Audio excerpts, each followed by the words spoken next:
disappeared for quite some years. We did not see Mwai Kibaki and having people just praise him blindly on any presidential podium, but it seems to be making a comeback. And we wonder, okay, what is so different now? This is 2025. We should have really moved on from such kind of behavior. You know, two things. First, it's very interesting that we decide, Fred, I've heard someone say, once I was told by someone, be very careful what you say with your tongue, otherwise you could just attract what you say. And most of the times, people will tell you that when you say something negative. But when you say you want to be a billionaire today, you don't become a billionaire tomorrow. Mm-hmm. So I don't know why it is that when people who are opposed to the government and who are opposed to the president, when they say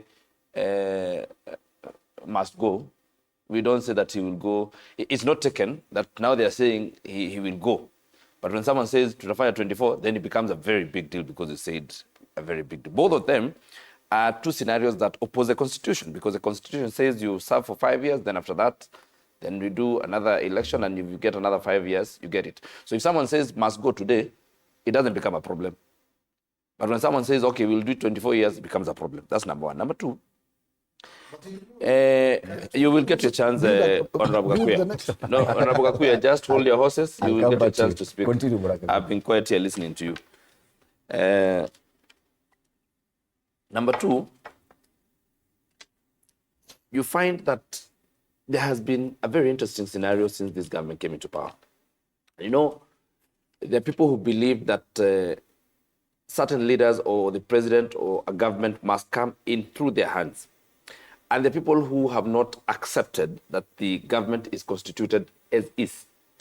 And therefore, politics of division and politics of, tribal politics and very negative politics came into play very early into this government. If you look at what happened in 2002, 2003, 2004, 2005, until the 2005 disagreement between Kibaki and Raila Odinga, there was relatively some calm. If you look at the time between 2012 until 2015, there was political decency and decorum.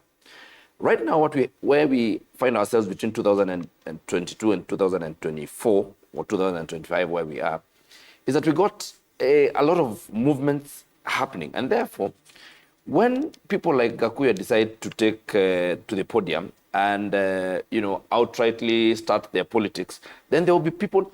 By the way, you must understand that there's a dichotomy in politics. And what you're finding is that a lot of times when people move, we have seen people who are in the opposition now have now come into government, and people who are in government, Akina Gakuya, have now gone into opposition. So people are taking positions because the dynamics of politics changed. And therefore, pronouncement will be expected. The people who are, if you look at the standard, these people, all of them who are on this side as sycophants, are not members of the Kenya Kwanza coalition. They are all members of the opposition. They are people who vied under the Azimio la Kenya. Probably that is what is causing the awe. Yes, because these are the ones doing it. Because what happens is that we have serious seismic changes, and therefore people are coming from this side, and people are taking position. I think what I would say is that there's formation of new alliances being formed, and that is no secret, it's a public secret. And Fred, we must understand that for every action, there will be a reaction. So when people from government move and start criticizing the government, and then people from the opposition find a chance to be on this side, people are taking position. I'm trying to get clarity of information, what you're saying. Are you agreeing or disagreeing with this headline that says there's a return of sycophants? Do you agree with that headline? Well, I don't.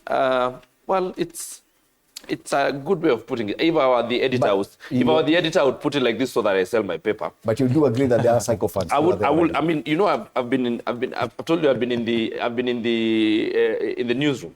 Mm-hmm. This is something I would write, because it's good itself. Beyond selling the paper. But I don't agree with you. What I think is that we have become very political for no reason. And I think everybody in the political scenario is all looking for likes And I think we are all looking for dopamine. Everybody wants to, Salasia, as Honorable Manduku says, had had a chance to say what he said, but he chose to the podium, to play to the gallery. And when you decide to play to the gallery, then every side is going to go to play to the gallery. So, I mean, and I think it's fair game when we have the kind of politics that have been practiced by a section of the UDA leaders represented here. It is fair game that the people like Kena Kaluma, if by the way, if you look at the sentiments of Peter Kaluma that make him a sycophant, as the paper says, are issues that he's responding to Gachagua and those kind of people, yeah? Okay. So it is fair game. Okay. But probably let's take a look at it differently, Bwana Gakuya. And as Bwana Manduku said, back in medieval times,